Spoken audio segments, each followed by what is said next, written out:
Tired of stressing about online payment security? NatWest's Card Reader offers a simple way to enhance your online payment security. This video will guide you through the steps to use it for secure transactions. First, power on your NatWest Card Reader by pressing the green button.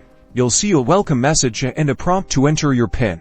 Use the number keys to carefully enter your 4-digit card reader PIN, then press the green button again to confirm. Now, on the online banking payment page, you will see a reference number or code displayed. Take note of this number, as you'll need it for the next step. On your card reader, use the arrow keys to navigate to challenge and press the green button to select it. Carefully enter the reference number from your computer screen into the card reader using the number keys. Double check that you've entered it correctly, and then press the green button. The card reader will now generate an 8-digit code. Enter this 8-digit code into the designated field on the online banking payment page. Finally, click the Confirm or Make Payment button on the website. That's it.